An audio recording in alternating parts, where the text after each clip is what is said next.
Today's daf is Gittin Daf Pei. We're going to begin on daf Ayin Tes Amud Beis by the Mishnah.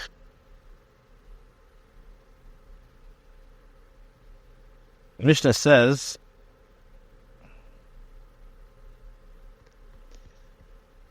as follows: Kosaf l'shum machal she'eina genis. If a person wrote a get, but he used the calendar of the Goyim in the name of a kingdom, which is eina genis, which the Gemara will explain what that means, which literally means it's not legitimate.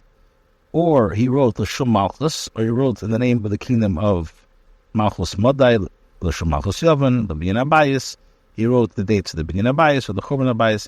In all these cases, the get is not kosher. Now, in the times of the Mishnah, the local government was particular that the documents be dated with the official government date. Therefore, Takanas Chachamim, that this must be done in Gittin as well. If one is Meshana from this practice, as the Gemara will explain soon, the Chachamim said that this divorce is violated and the get is not kosher. Back to the Mishnah, if he was in the east and he wrote that the location was in the west, or because of a mizrach, or he was in the west and he wrote that the location was in the east, now, if he divorced her with this get and she remarried, so since it's not a good get, she has to leave both the first husband and the second husband. And so if you get mizeh, and she needs to get divorced from this husband and from that husband. Not only that, she does not receive payment for her marriage contract, not the profits from the property that her husband consumed, and she does not have a claim to receive mizenis, sustenance, and she does not have a claim to worn clothes that belong to her, but the husband used. Not from this husband and not from the second husband. If she took any of these items from this husband and from that husband, the halacha is tachzer, she has to return that was taken. And the vlad, this child, is a mamzer from both of them. In other words, if each one has a child, or she has a child from either or, I should say, so the halacha is that the child is a mamzer. Not only that, since it's not considered a husband, so she cannot be the husband is not allowed to be metama if he's a kohen. And not only that, but neither this husband nor nor the second husband has the rights to objects not in objects that she finds, not in earnings or annulments of her vows.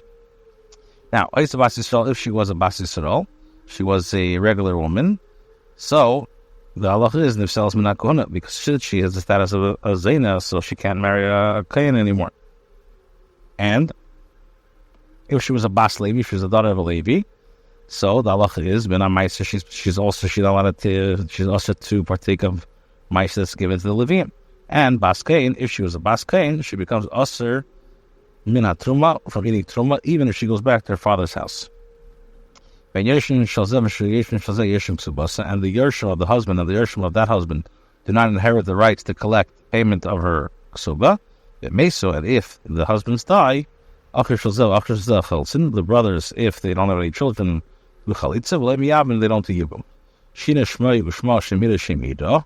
Mishnah then tells us that if he changed his name or her name or the shem ida, her city, then she has to divorce both. It's not a good get. We'll call it rachmela. And all these mentioned ways of penalizing a woman who remarried based on this get, the Mishnah applied to her in this case as well.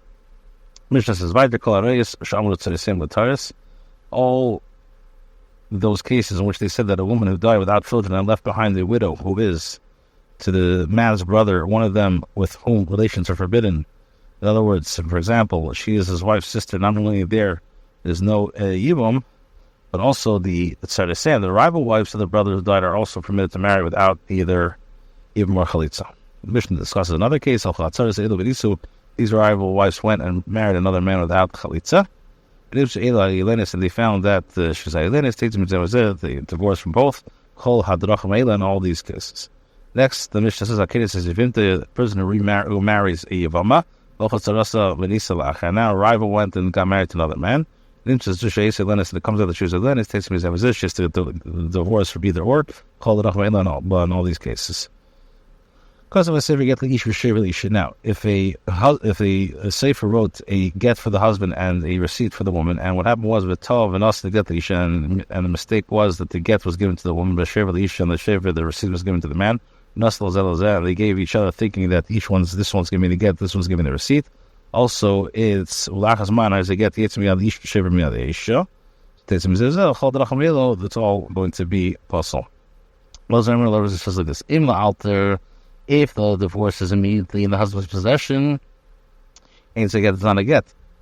However, afterwards, it's a get, and why? Because it's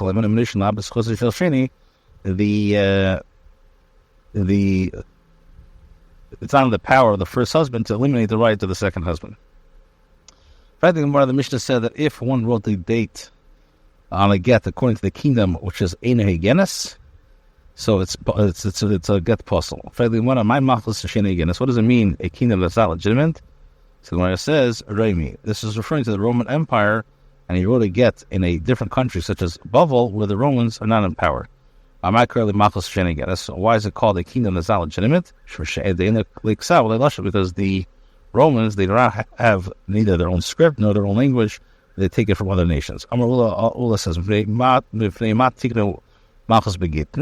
why did they institute that the get should be written according to the years of the local kingdom? Because they want to maintain peaceful relations with the kingdom, as the government is particular that important documents issued in its domain be written on the date of that government. So, frankly, one of them takes about Mams. You're saying just because the Malchus, so they have to get divorced and the child is considered a Mamzer, the Mars is in. The Milatame, which we spoke about many times, the Amra Mamnun, which said,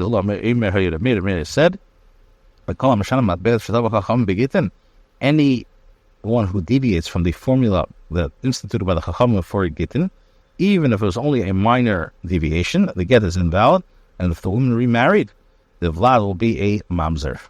Mishnah said, L'shul Malchus Yovan, that if he wrote the date on the get in the name of the Greek Empire, then it's possible. It's necessary to state this halacha and the other halachas as well. Why?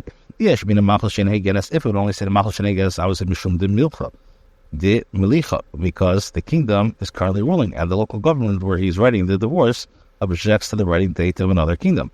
But with regard to the kingdom of Madai, and a king in the Greek kingdom, it's not necessary to say that it's possible. Why? Because Maida Hava. What was. And since these kingdoms are no longer in power, the local government is not particular if they are mentioned in a document. Now, if it would only say the kingdom of Madai in the Greek Empire, because they were kingdoms, and the current government objects to another kingdom being mentioned in the Shtar. But in regards to the building of the Beis Hamikdash, whatever happened. If it only say the being Abayis, the Omri Komi the Kaddish of Chayu, they would say that you didn't mention their own praises to the one of the ruling government. But the Chuvin Abayis, the Tzaruk, which is a Tsar for the Yidden, I would say no, therefore it has to say all these cases. Now it says if he was in the east and he wrote the location of the get in the west, then it's possible. So the Gemara says, who is the Mishnah discussing? If it's the husband, it's the same halacha as he changed his name, her name, and the name of the city, the name of the university. Elalav, rather you must say a sefer. It's going on the sefer. Then a little of the safra, as Rav said to his sefer, the scribes, and similarly, Rav Huna said to the scribes, if you're situated in a place called Shili, write the location of the documents as in Shili. Even though the matters represented, transaction recording the document took place in the place called Hini. And when you're sitting in Hini, Kasfu Bihini, write that you're in Hini. Even though they were presented in Shili. In other words, the person has to be careful to write the precise location where the document was written and not somewhere else, and that is considered a legitimate shina. Amr Rabbi Shmuel, he says, so these are the words of Ramir. Even if you only write the names of the guardsmen in the city, is the word, since it's irrelevant which calendar system was used to the date. Mishnah says, the Gemara says, I will get the Davik Sibi the Shem Istanda the Bashakar. was once a certain get that was written in the name of the governor in the city of Baskar. The date was marked according to the years of the government. So Rav Nachman Chisda said this question before Rabbah. What's the halacha? Look at this case. So he sent in response, even a mayor agrees that the get is good. My time, why? Because the governor is an official from that kingdom. So the rule of the kingdom does not mind. And why is it different than the case of the guardsmen in the city? So the answer is there is the meaning for them that the date and the name is of an unimportant official. Here, with regard to the governor, it's a compliment for them that the date is written in the name of a senior official. These are the words of the mayor. The Chum say, Avlad kosher, the Kavlad is kosher. With the Chum the mayor, so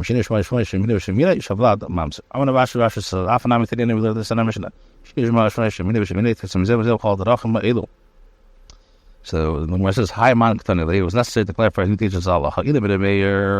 If he says it's a mayor, then let him combine the case of the one who writes a different kingdom and the case of one who changes the name and teach them together. That's one Allah. Gemara says, all was some of the Mishnah, all those cases where they said that the man who died and left behind a widow was a Yavam, one of them with whom relationships are forbidden. So the Gemara says, Nisu, if they married another man, then yes, these halachas apply. However, Zino, if they were just engaged in Zinus, then these halachas not applied. Gemara says, Gemara says, like Nisu, what in the Zino? But the Tani Nisu, Lishna Ma'al, you're not only telling me a Lishna Ma'alma. Because other people say, Nisu, what in the Zino? Let me say that the Huna Damra Mamuna, Shemer Yom Jizitza Sura. So we say that this is a support that a person who engages nos is also from entering into evil from her yavam. It says like Nisu Dafka, it's Dafka the Asimish and the Mukhalfa Bishalach Balamidus Yam, because she is confused with whom her husbands traveled in the country, and she went to she got remarried. Similarly, made a takana the same decree for Yavama who married someone else. A contrast in the case of Yavama who engaged in nos, which is completely different, they did not make this takana. The Mishnah said that somebody who marries a Yavama and the Tsaros went and married another man, and ultimately the Yavama was found to be a Lenis, then the Tsaros must leave her husband and she cannot enter into Yavum with a Yavam, and many other takaras apply. Now, Tzricha, the Gemara says, and it was necessary to teach halachas as well, although it seems deals the same as the previous halacha. If it only taught the first case of the tzaddis, I was the lay kaim. It says because the mitzvah yibum was not fulfilled. The kaim says yibum here, where the mitzvah yibum is fulfilled in some way when he married the yivama. I would say not. We only say here should the kodam mikameh, because the rival wife who married was also placed before the yivama. Over there the lam mikameh, that she's not placed before emulate, so therefore tzricha. Because of a sivra tav, doesn't get the isha b'shevet of lazar immer in ma'alfi yatzas. And when it says heichidam in the altar, what's considered altar? Heichidam in the achazman. Or when you're engaged in the same issue, then that's right away. If they get up and they concluded the proceeding, then the Lachazman. If they didn't get married, that's Lalta. This is Zolachazman, that's considered Afrazman. According to him, that's why it says Shady, the second husband. Since the Mishnah is discussing a case where she married and had a second husband. According to Shmuel, my Sheni, what is the reference of a second husband? Shmuel's shita is that as soon as they arise and conclude the proceedings, considered to be after some time, and in this case, there is no second husband. According to Shmuel's opinion, how does Rabbi Lazar's statement apply? So the one answers, it says, it means the right to do to the second husband.